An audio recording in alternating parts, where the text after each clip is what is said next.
DNVR Avalanche podcast presented by DraftKings Sportsbook, the number one rated sportsbook app out there. I'm your host, Rudo, joined by Evan Rowell and like a quarter of AJ's face. What up, fam? He's in here. Gentlemen, as you may or may not know, I have been on a quest to find the most ridiculous bets on DraftKings Sportsbook over the last couple of weeks. I've bet on some adventurous stuff, but I have a new one for you today for our pick of the week, brought to you by DraftKings Sportsbook. Do you gentlemen know what futsal is? Nope. I knew Yahir would know. I knew Yahir would know. Why would Yahir know? Because it's soccer, but it's like soccer in an indoor type of thing, and it's like a super small field, okay? So it's like miniature soccer, kind of. And I forget what sizes the teams are. The team's 5-on-5 or like 3-on-3. It is 5-on-5? Okay, thank you, Yahir. Anyway, you can bet on futsal at DraftKings Sportsbook. And today we have ADC Taubate versus Pulo do Gato. Okay, well, Pulo do Gato got this. It's in the name. Obviously. Pulo is getting half a goal on the spread, so you can bet that for them. Or if you like them straight up to win, there is a three-way money line where they're plus 185, so you can make some good money with them. Can I work this into a parlay somehow? Yeah, absolutely. The line for the over/under is set at 5.5. So 5.5, pretty low for 5-on-5 half-field soccer. It's surprisingly low scoring. I was shocked, to be honest. I don't understand. Why do it then? Yahir's saying take the over. He's Imagine saying take the over for sure. I mean, that's like box lacrosse being low scoring. What's the point? Those dudes score so much, man. There's around 10 to 15 goals a game. All right, so easy over. Yeah. Easy over. There you go. Yahir knows what's up. Take the over in the only futsal game on DraftKings Sportsbook right now, and go make yourself some money. You ever wonder like how they decide like what people should bet on? It's wild. It's some of the stuff that they're like, yeah, we can make this work for bets. Why didn't we have somebody from DraftKings come on in the off season and just talk to us about how bets are made? Why am I only having this idea on the first day of training camp? I feel like we definitely did that on the bet show, and you just missed it. That's probably true. Anyway, head on over to DraftKings Sportsbook. Must be 21 or older. Colorado. Hell yeah, you can.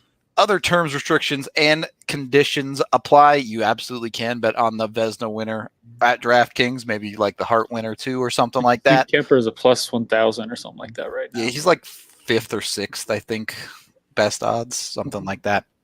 Head on over to DraftKings.com/sportsbook for details. Of course, if you have a gambling problem, call 1-800-522-4700. All right. Let's get into the show then. We're talking about day one of Avalanche training camp.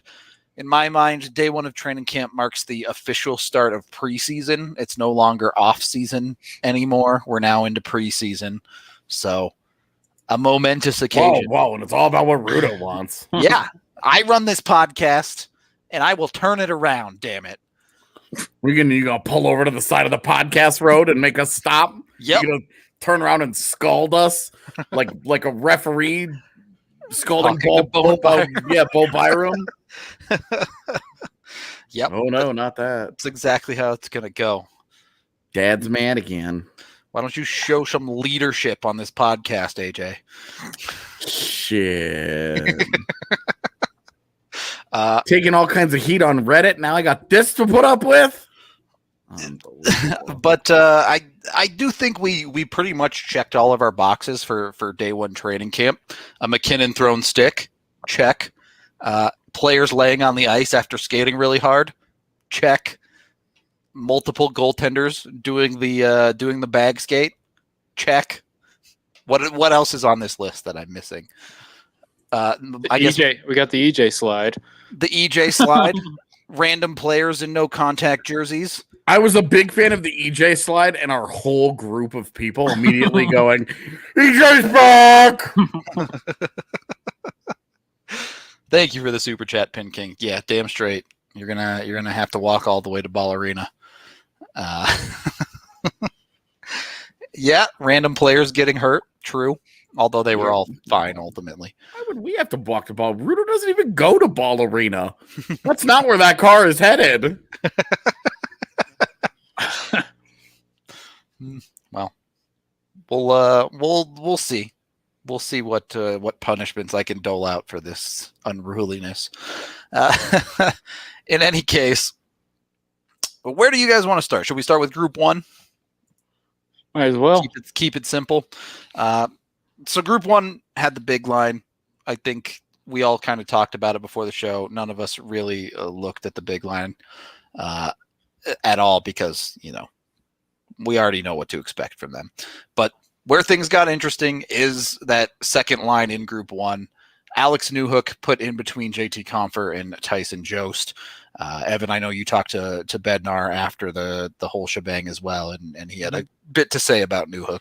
Yeah, he basically said he's played center his whole life. They want to give him a shot and see what he can do at center where he's most comfortable. But he said, I didn't like Jost early in his career at center, but now I like him. And they still like Compher at center, which obviously we are not in agreement on that, but they want to give Newhook a shot at center. And the one thing he did say that was interesting is like, hey, you know what? I'm not afraid to put him at wing, especially if it means he's playing in the top 6. So they're kind of hinting. They tried Nichushkin there, obviously, on that second line today, but things are fluid. But yeah, I mean, we'll talk about that line. I don't really like the make of it, but it's day one. I mean, should we just talk about it right now? Obviously, the Jost Compher connection has always been a, let's call it, inconsistent one. Look, in Colorado. Just because they boys off the ice does not mean that they're any good together on it. We've got years worth of them trying. They don't work. Stop. Stop. So, I mean, I think that presents the first immediate problem for Colorado when it comes to sorting out their forward pairs or lines, I suppose. Compher doesn't really have a spot where he fits great. Kind of one that they're going to have to sort out, whether that's YOLOing him on the second line or sticking him with Jost or potentially even moving him down to the fourth line. Yeah, this frat line thing just never goes away. Yeah. Yeah. Compher is kind of the guy where to me, he played his best on the fourth line last year. And ideally that's where he'd be. But, Bednar keeps talking about how they know that they're banking on him bouncing back offensively, which, I mean, he shot like 20% last year. So he still scored goals. Yeah, I mean, come on. We know that that's greatly buoyed by game 56 where he scored the hat trick at the end of the season. Yeah. He's kind of the weird thing. And then obviously Jost, he got to a point where he was really comfortable at center. It's like, can he continue that on the wing? I guess we'll find out. And right now they're breaking up that Jost-Nichushkin combination, which not a big fan of that because they were so good last year, but just going to keep saying it today. It was day one. Yeah. We said it all dev camp. We said it all rookie tournament. Now we're going to say it. Look, training camp matters, but day one of training camp, absolutely nothing is set in stone. Yeah. It's all very fluid. Yep. Except Artem Anisimov's knees and back. That was, yeah. Do we want to get into that? I guess that was the next line in the lineup for Group 1. Anisimov was between. It was the two young guys. Yeah, Ranta and Kaut. Ranta and Kaut on the wings as. Boy, was it noticeable how much older and slower he is. Yeah, I walked in and was like, okay, so what are we talking about for lines here? And we're looking around, and it was like, who is this old dude this old stiff, can't skate anymore guy in between these two kids that are getting up and down? And it was Artem Anisimov is washed.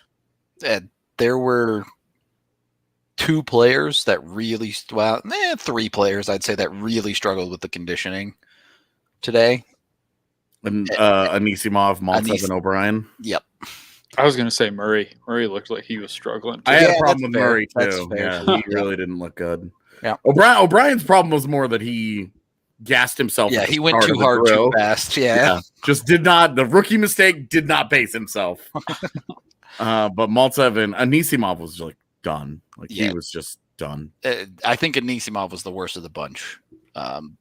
He really, really struggled with the conditioning.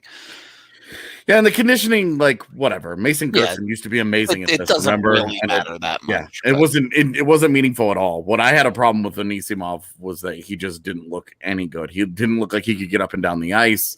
He was doing drills next to line mates that have a combined like 15 games played, and And I think Count and Ranta looked fairly solid today as well. I thought like Sampo. I loved Cout. I was going to say the other thing. I didn't have any issues. There was a 2-on-1 with Cout and Anisimov where Cout was in the zone and he had to like wait for Anisimov to get there. Like he set him a perfect saucer pass, but because it was taking Anisimov so long to get in the zone, the goalie could just read everything. He's just behind everyone in terms of skating. Yeah, it was pretty clear that our concerns about him being able to function in the Avs style of play is still very much a question with his skating ability. That's so crazy as it is now. Evan, didn't you also tweet about Cale Makar having a procedure? Yeah, It's almost like there was an interview done about it. yeah, Is odd. he had a procedure. But no, I loved Cout. Like there was a couple plays where Cout, specifically in the defensive zone, had to. I'm Peter Baugh now. What? I'm not Peter. It's in all caps. Yeah. He's now Peter Baugh. No, where Cout had to make a smart play to exit the zone, and he was just calm, cool, and made a couple nice passes to get out. And he's not going to be standing out with like the big hits or anything like that. It's just smart plays that are going to get him noticed. It's absolutely his game, is the very calm, controlled play, particularly defensively. But yeah, so are we calling that the fifth line right now? Is that fair to say? I think like it is. We're not entirely sure, but yes, I am calling it the fifth line. Okay. Just making sure that Yeah. that's where we stand at the moment, because the fourth line was in Group 2. We'll talk about that in a little bit.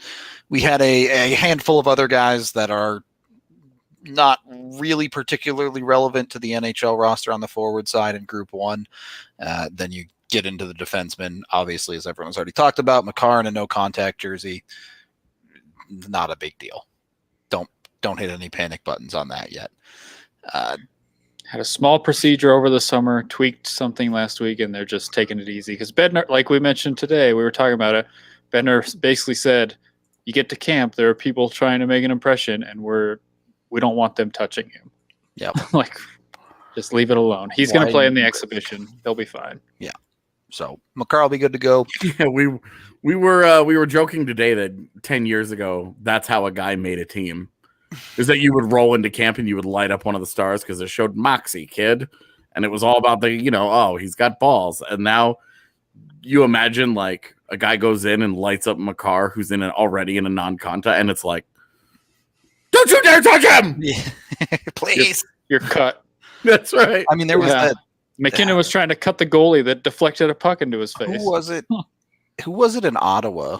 I don't remember, but this is like the famous story, right? Well, there's the video of Bobby Ryan. Yeah. So who hit it? Who hit MacArthur? Somebody hit MacArthur. Yeah, I can't remember his name. Bobby Ryan like immediately fought that guy on the spot and called him an effing idiot. Like, yeah. And it wasn't the first time he'd pulled something in a training camp before either. Yeah, that's true. I remember that too. Yeah. It's funny that we remember this incident. All of the details. And then we're just like some like nebulous Senators guy once upon a time. Yeah, there's the name. Yeah, Seeloff. And they sealed off the roster from that that moment forward. boom, boom, boom, boom. Devon Tays did some work on his own, also in the no contact, as we already knew. The rest of the defense in Group 1 involved Ryan Murray. Didn't really notice him at all today, to be honest, other than the struggling with conditioning. Yeah, I didn't really watch him that much. Okay, just checking.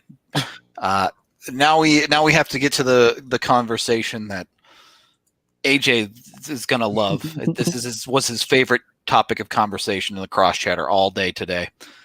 Jack Johnson. It's one day of camp, but looked pretty decent. I don't want to talk about it. Look, Jack Johnson looked the conditioning stuff. He was nails. Just the drills that they were running when they were playing the 3v2 odd man rush kind of stuff. Yeah. He defended really well, and he was really good in the defensive zone. And it was like, oh god, here we go. Yes, AJ Jack Johnson stand confirmed. Yeah. Look, I don't want to make too much of one day of camp, but you come in as a PTO and you have a day like that, it's going to help you. I mean, compare the day that he had to what Artem Anisimov had, where he stood out in only a bad way. Yep. And it's just like, okay, this obviously, like, you're feeling, if you're Jack Johnson, you like where you are way better than Anisimov right now. And, you know, cool. It's been one day, but yeah, look, Jack Johnson looked good today. I'm, pretty much from the moment they gave him the PTO, I've said that I think that they'll sign him. So I feel like we're just running downhill towards the inevitable here. The one thing I'd noticed that obviously he's been told we need a physical guy on defense, because he was the one guy that was trying to hit some people to, I guess, get noticed. Nothing huge, obviously, but just... Yeah, there wasn't anything overly physical today. Yeah, weren't expecting any real heavy hitting type of stuff today anyway. But anyway, we're also running downhill towards Strava Craft Coffee Read. So hit up Strava Craft Coffee, get your CBD infused coffee for 25% off your first order when you use code DNVR25. Then you can get it for 20% off indefinitely after that when you sign up for their subscription service. You can try it at the DNVR bar before you buy. Then hit up Chevalier Mortgage. Both Mike and Virginia have been in the business for over 15 years here in Colorado, so they can help you navigate the waters of purchasing a home, whether it's your first time or if you're purchasing a fifth home. Either way, they got you covered. Mike is a certified financial planner.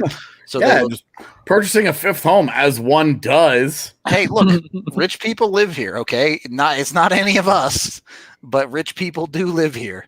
So they can use Mike and Virginia just as well. Like I mentioned, Mike will look at your entire financial picture, whether you're rich as hell or whether you're just got enough to buy your first home. Either way, they will find the right home loan for you. You can check them out today at dnvrmortgage.com, or you can call Virginia directly at 303-257-6578. At DNVR Mortgage, you can get a free consultation as well as a chance to win some free DNVR merch. So at least have a look just for that. Michael Chevalier, NMLS 1931006. Virginia Chevalier, NMLS 1910631. And also, this is your last chance to get in on this. Last I heard, there were 6 tickets left for the party bus to the Broncos game this Sunday. So if you want to buy the last couple of tickets on the party bus, go do it right now, because they are going to sell out otherwise. Even if you can't get on the party bus, you can still get yourself a ticket into the DNVR tailgate at the stadium, which is going to be a total blast. It comes with free unlimited beer and pizza until we run out of both of those things. So you might as well show up and have a great time with the rest of the tailgate gang on Sunday. You can even watch the F1 race and then make your way down there to Bronco Land. It works out pretty well.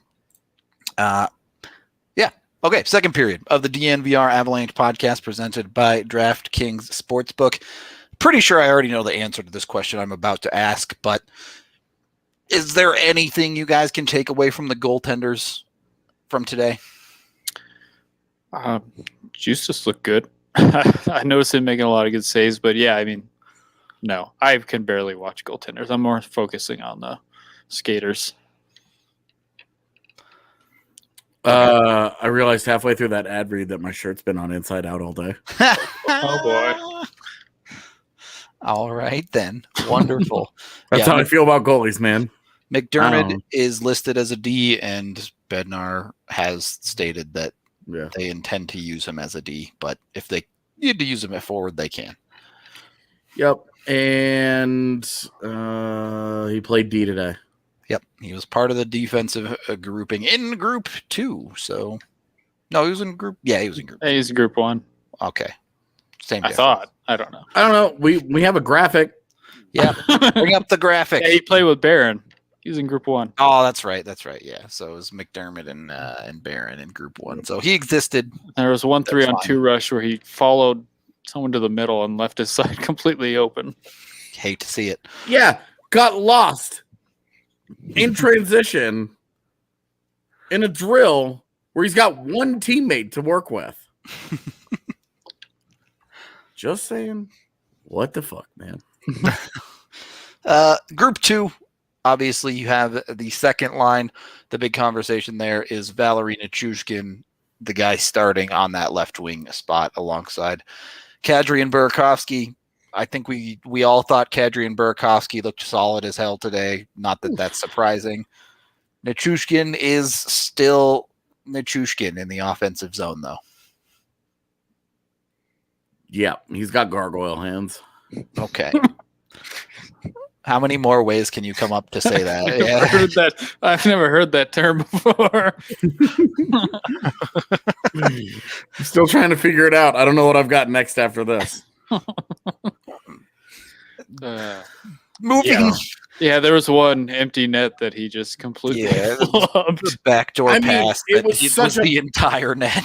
Such a perfect pass. It was through 2 sticks, multiple bodies, and it was a perfect pass. It landed right there perfectly for him, and he just flubs it. And it just skitters away to the wall behind the net, and it was like, we back, baby. Hockey. Woo. Let's talk about something actually interesting then, because what we're calling the fourth line is probably the most interesting thing that came out of camp today, and it was Helm, Maltsev, and Logan O'Connor all put together. And we mentioned Maltsev struggling with the conditioning stuff, but beyond that, looked like a pretty set and forget fourth line. I thought Maltsev looked bad. Okay. Personally, he looked super passive out there. He was not getting involved in anything. He did. I did think he looked like he was trying to find his way a little bit. Yeah. But I mean, the unit as a whole, I thought. Certainly Helm and O'Connor were just like zipping around doing their thing. So yeah, they were very comfortable. I wonder if Helm looks at O'Connor and is like, hey, that's what I was 10 years ago. That's exactly how I feel about O'Connor. Is I'm like, oh, Darren Helm's it's like looking in a mirror. Yeah. The old Shade and Bednar joke is gone. It's Logan O'Bednar. The way he was talking about him and the press conference is like, oh man, he loves him some Logan O'Connor, and that means LOC's not going to make the team. He was talking about, his first rookie camp. He went up there 3-on-3 tournament in Loveland. He's like, he was the best player on the ice, and I have not. He has been in love with him ever since. And he mentioned he's a huge part of this team already, and that they really missed him in the playoffs last year, which I would agree with for most of that series. So he's going to be a big part of this team, obviously, and they are banking on that work ethic that he keeps getting better. Given the 3-year deal, we haven't really talked about that on the pod. So yeah, I was going to say we should probably save that for the third period. Okay, we can get back to that in the third period then. Keeping on down this list, the list got really short pretty quickly in the second group, I felt like, but you're talking about like a sixth or seventh line of dudes throwing Jason Megna on babysitting duty a little bit there. But yeah, I wondered openly, is this what they agreed to? Like, is this what Jason Megna knew he was walking into? Was babysitting duty? Because Nick Henry and Alex Bocage, like, was he aware that was the plan when he decided to stay here? That he was just gonna like usher around children? I mean, he had to know there were a lot of kids coming into the AHL roster, right? So yeah, I just wonder if it was like, because they've given him a number of NHL looks, and he's played high up in the AHL lineup, and then camp opens up on day one, and he's like driving the minivan to soccer practice. You look and see Henry and Bocage, and you're like, I don't think I'm making the NHL roster. Yeah, he's like looking around like Ranta and Kaut are with Anisimov. Like where Sakura was with Olausen, and you're just like, what's going on here? So yeah, I wondered. I just thought that was kind of interesting. Just the second group was definitely less interesting. On the forwards, once you get down past that fourth line, it wasn't much. Dylan Sakura had one of the worst days I've ever seen in training camp, personally. He was missing passes left and right, and then he had the 3-on-2 where he missed the net wide and he just rung around, and we're all just like, well, coaches hate that. Fast break the other way, baby. So, yeah, it is what it is there. Obviously, most of those guys aren't going to be particularly relevant to the Avs NHL roster. On the defensive side, though, Eric Johnson and Bowen Byram put together. Saucy! Obviously, a lot of chatter about EJ being back. He's in the tinted visor, if you didn't know, from the captain's practices. I don't think Byram and EJ being together is particularly surprising, but it is good to have a little bit of clarity on what those pairs might look like, particularly knowing Taves won't be ready to go opening night. It was so good seeing EJ. I was It was awesome to see him back out there and doing his thing. He rocks. I just think that they're a different group with Eric Johnson involved. Yeah. It's not that EJ is so amazing. It's just that he does so many things that their best players, that's not part of their strengths.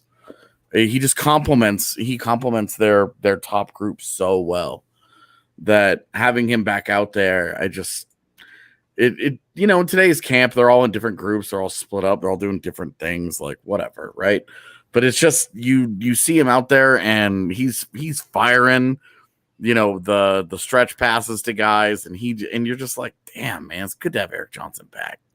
It's good to see him back out there and healthy, looking like Eric Johnson again. And I think, if nothing, like, it's good to have him on the ice, but I think the locker room just loves the guy too, obviously. Oh, yeah. They were talking about, I think Logan O'Connor's like, oh, he's great to have a veteran, but also he's the clown on the team. Like, he's the big joker in the locker room. And yeah, I mean, him putting the Mac on Landy on Instagram, I mean, get it, big dog. We got to see Landy in person again today, and it's like, oh boy. You see him in person and you're like, yep, this guy's good looking. He's a model. Still hot. Yeah. Now he's, $8 million a year hot? Yeah, that's true. How much hotter does that make him? I mean, he didn't get that big of a raise. He went from 5'7" to 7.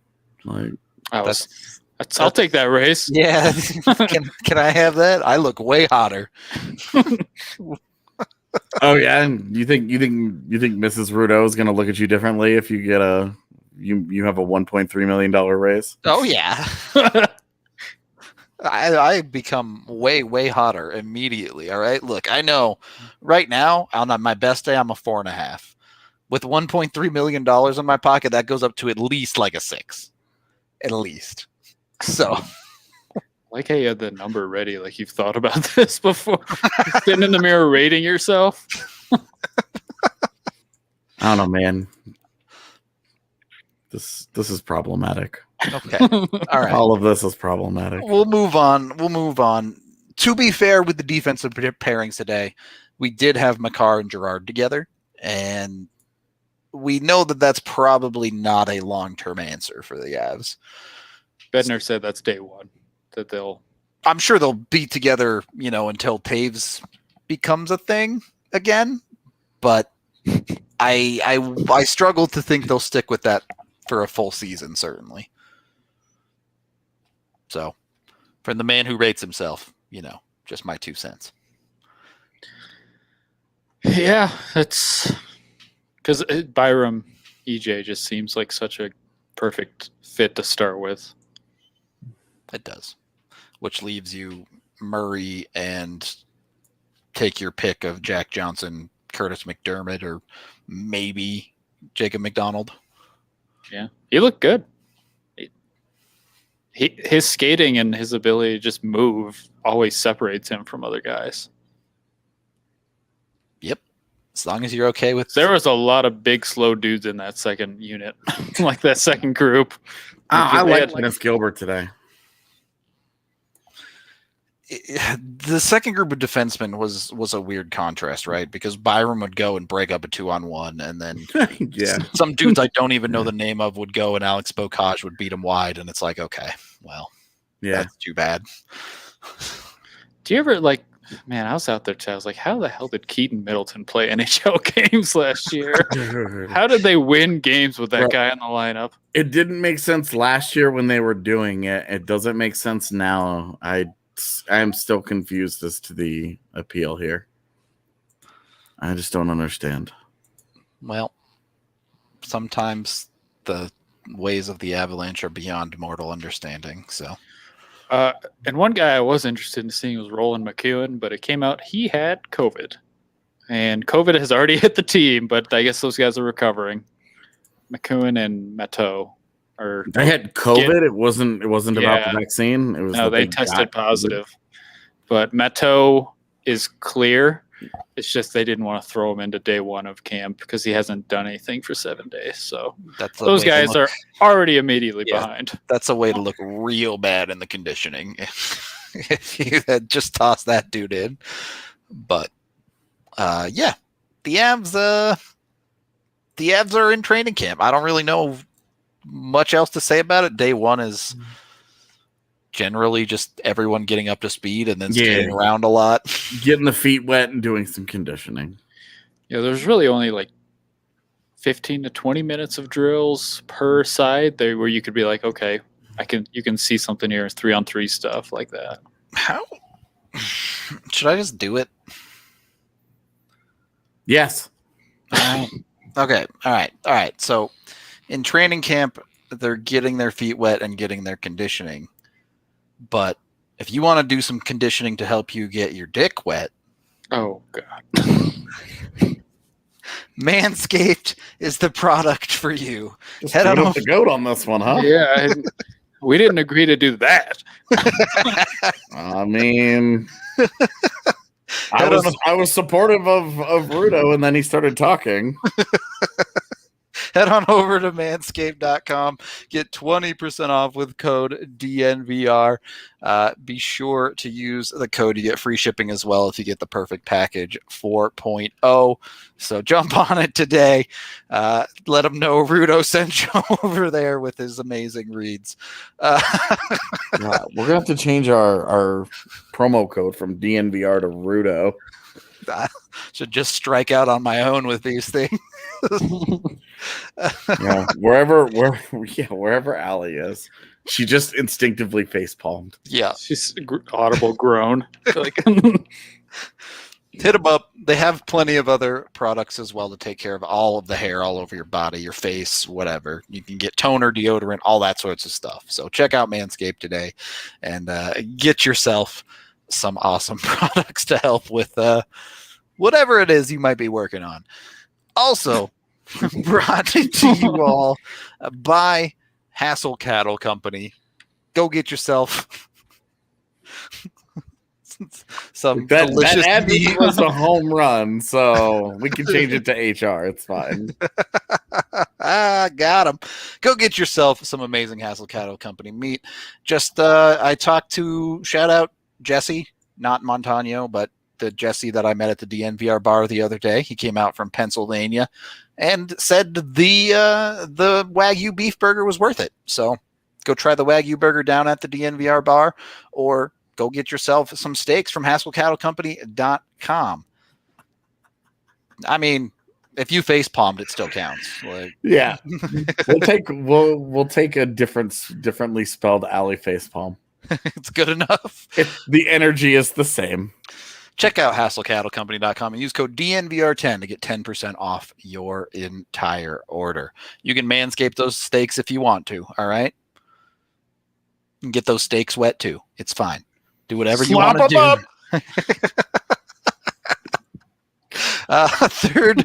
Third period of the DNVR Avalanche podcast. Let's please leave this space I have to go and never return. Let's, before we get into O'Connor's contract conversation, is there anything else you guys wanted to touch on specifically with day one of training camp? I mean, we talked about it, but we talked about it there, but Bowers is not really anywhere close to an NHL line, so yeah, sure. He's got some way to work himself. I thought he looked good today, but yeah, he's got some ways to work himself up there. Okay. Oh my God, what's happening in the chat? They're off on their own now. This is a chat problem at this point. So Logan O'Connor signs a 3-year extension, which does not kick in until next year. He's on the last year of his current deal for $1.05 million with the Avs. It's a bit of a weird deal when you think about, we've talked on this show plenty of times. O'Connor's pretty hard ceilinged as a fourth line guy, right? But also at that cap hit, the entire thing is variable basically. So I guess it fills a contract slot up, but you know, if he continues to be an effective NHLer, great. You don't even think about it. And if something ends up going wrong, you bury it and you don't even think about it, right? Yeah. One thing I meant to check before we started the show, but because we're kind of just mashing everything together into one long thing. That is how a show works. I wanted to, our day. Okay, fair enough. Yeah. I meant to see what the variable cap hits are over the next couple of years, because it's supposed to go up. Is it $1 million flat right now? And I think it's going to be like 1.1 next year, but I'm not 100% sure. But I'm pretty sure, because this contract doesn't start till next year, it's all variable beginning next season. The entire thing will be. Yeah. And even if it's not, we're talking about it being $50K. They won't. There's a very, very low chance that they're so pressed against the cap that $50K is going to matter at all. Yep. So you're talking about, if for whatever reason it does go sideways with LOC, then that sucks. But cap wise, it means nothing. Exactly. Yeah. That's money in his pocket. That's money out of Kroenke's pocket. From a perspective of the team, it's not really problematic in any way. And I think that this is smart business. We've seen they needed to go out and sign Belmar and Calvert, and they claimed Matt Nieto off waivers and then paid him a couple of times. You know, they multiple $2 million+ players on your fourth line. And now they need cost efficiency in this spot.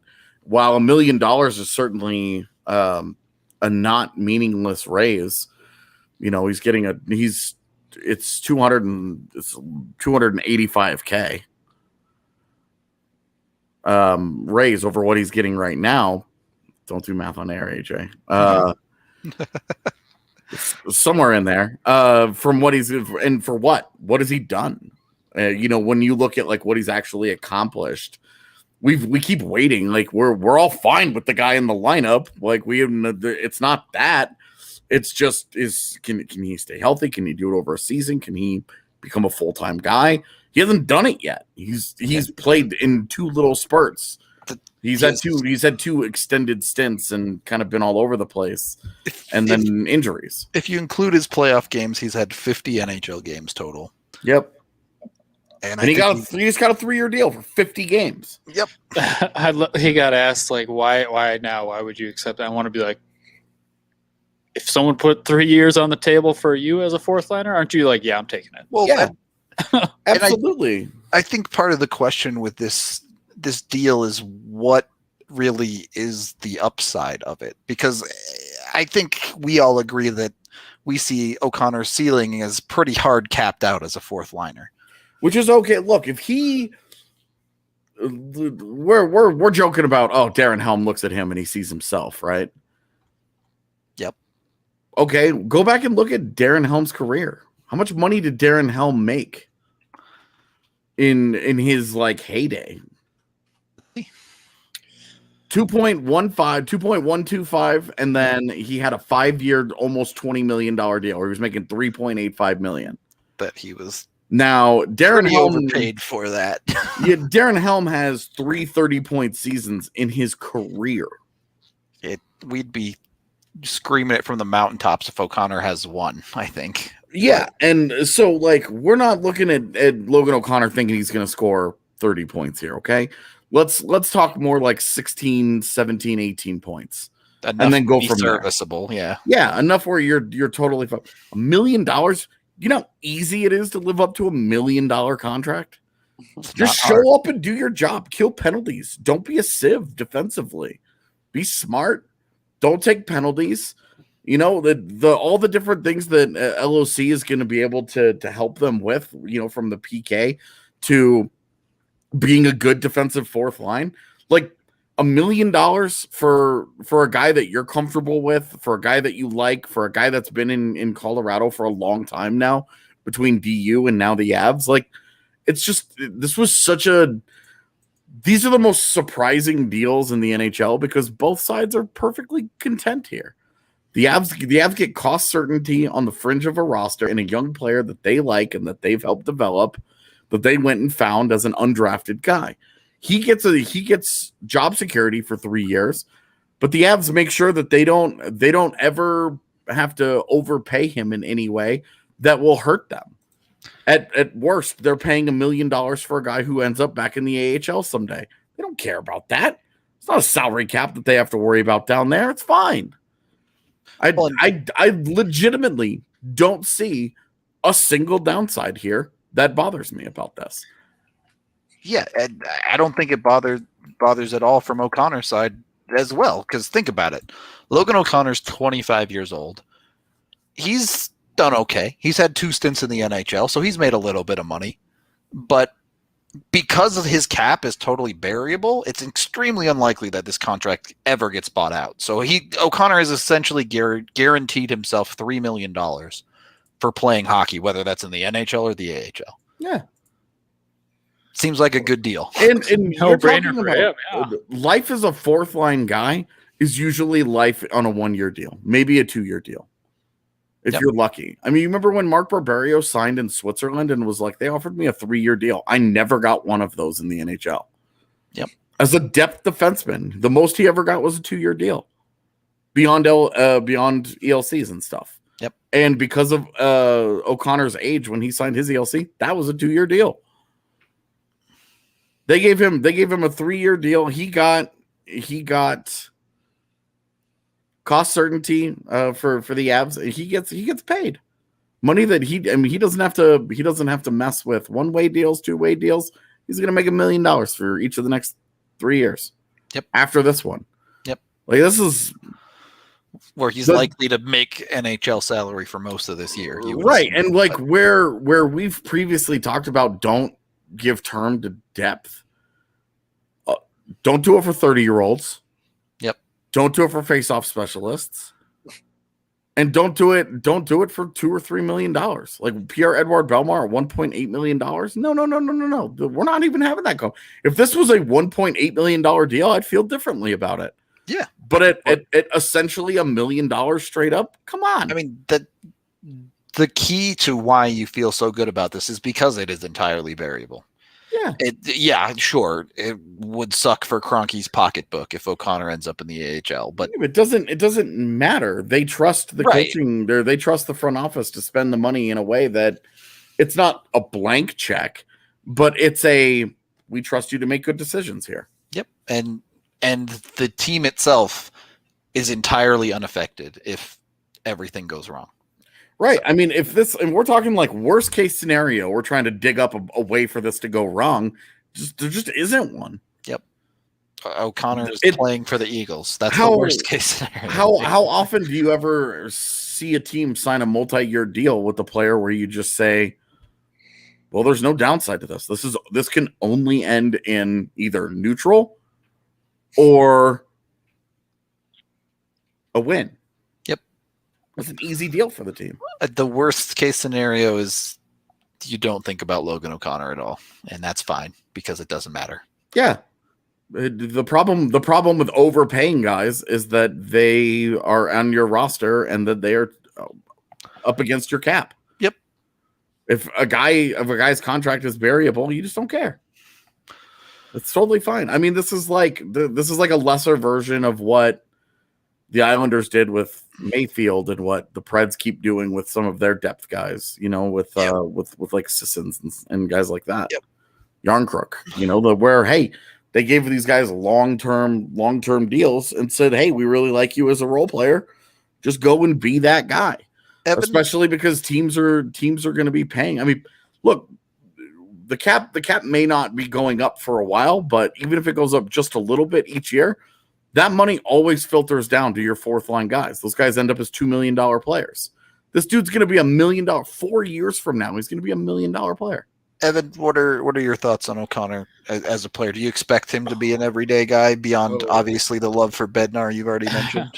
Yeah, no, I fell in love with this game last year because he really added something to the lineup on that fourth line when Calvert went out. And I really do think they missed him because then they went the other way and they brought in Soderberg, who was just the opposite player. And you could tell it just didn't fit. So he fits in the identity of how this team wants to play.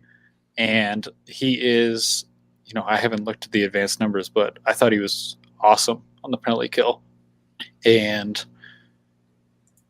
something that they need. So, yeah, I'm completely fine with this deal. I'm always thrown off when they throw – obviously term to a fourth liner like we talked about, but my really only concern would be that they try to make him more than what he is. Bednar mentioned that maybe he might be the third line right winger. They don't know. I don't see that in his future just because I don't think the offense is there, and it's really never been there in his career going through DU. Just set it and forget on the fourth line, and I think he's going to be completely fine. Rudo, if I send this to you real quick. I already know what you're sending me. Do it. Okay. So we'll have a couple of graphics. Do you even need to send it to me? I might be able to find it, but I did not put these in my story yesterday.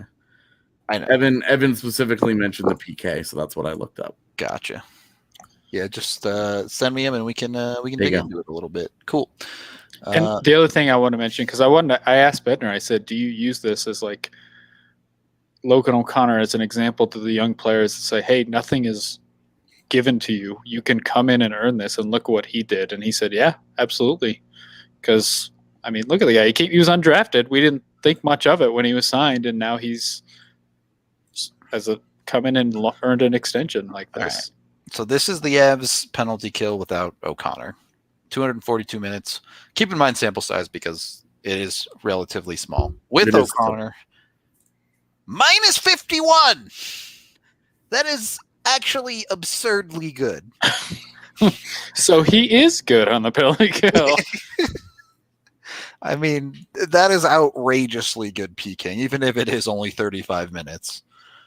Well, there was just literally penalty kills last year where he would just take the puck and carry it around. True. In any case, Logan O'Connor has been extremely effective for Colorado on the fourth line in small sample sizes. So there's no reason not to want to see more of him. I think that's a good way to put it. Yeah, I see more of him in the role that He's he built should be for. in. Yes. That's the big thing, man, is you just don't overextend him. Because this is exactly the kind of guy that gets overextended by a coaching staff because they absolutely love it. Well, I mean, we saw him try it a little bit last year, and it just didn't work. Full stop. Yeah, Played on the third line for like 2 games, and it was like, he nope. is who he is, and you have to let him be that. Yep. Okay. So, final thoughts on O'Connor? Anything else, Avs? Anything you guys are looking forward to this weekend in training camp? Go for it. Such a smart deal for LOC. Thrilled about it, genuinely. Looking forward this weekend to them digging into some systems and seeing how some guys fit. I thought that with Kaut, with Ranta, and Anisimov today, we wanted him to get like a legit shot. I think he's on track. Yep. For exactly that. The Bowers one is going to take some time and a little bit more work, and I think that's going to have to be an AHL-based thing. But I think Kaut has an opportunity in front of him. That's what I'm looking for. I'm looking to see after kind of a iffy first day. I'm looking to see how Maltsev adjusts, and if we can see more of a guy that fits the identity of the 2 guys around him, a little hyperactive little buzzsaws that want to go hit stuff and steal pucks, like a little maniac kids. Great. If he continues to look like a shaky Vladislav Kamenev, he may not stick around very long. And the one thing that I think is for certain after looking at today, the group today, is that they aren't desperate for depth there. Yep. There's plenty if a guy is not working, they don't have to force it for an extended period of time. They can cut bait and move quickly. And that's something that a guy like Maltsev should probably keep in mind. Yep, that was actually my conclusion. Is Maltsev was the one guy I was most interested in seeing today, just because I didn't really watch him at New Jersey at all. So I wanted to see what type of player he is, and pretty disappointed today, but it's just day one. And more, my concern would be really what AJ mentioned, is that those 2 wingers are going to go, they're going to grind it, they're going to muck it up in the corners and go fast.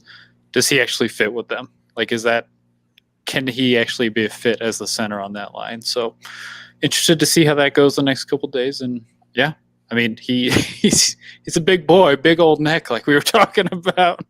But yeah, he's big old giraffe man. That's what I'm interested in seeing. And then, yeah, I don't think we've seen the end of like messing with those middle 2 lines. I think I wouldn't be surprised if they adjust those the next couple of days and just kind of see what works. He's gonna adjust that shit tomorrow just to get a different look at it, right? Like there's gonna be a lot of tinkering in that middle 6. There you go. Looking forward to bringing it all to you over the next 4 days, 5 days of camp, and then into the preseason, where let's face it, if you want to earn a job, you got to show well in preseason if you don't have the inside track at very least. Definitely. That's how big is it that, we're talking less than a week. We're 5 days away from the Avs opening up their preseason schedule. There's no breaks on this train. It started with Dev Camp, and it's all downhill until about February when we get the Olympic break. And it's in Vegas, so we might actually get to watch that one. Yeah, Vegas allegedly broadcasting all of their preseason games. So illegal streams. Jumbotron. That's the best part about preseason. Oh yeah, those are some adventurous footage, to say the least. I will never forget tuning into a Sacramento Kings Jumbotron feed and seeing their horrifying mascot. Swanson! Okay. Well, before we get into a place that I don't want to go back to. We're going to end the show today. Thank you for watching, everyone, listening, however you consume the podcast. We appreciate all of you. You know, you can find everything about Dev Camp here at DNVR, so be sure to like and subscribe to the video and the YouTube channel. That helps us out a ton. You will see these three faces back again tomorrow after camp, breaking it all down for you. So until then, we will talk to you later.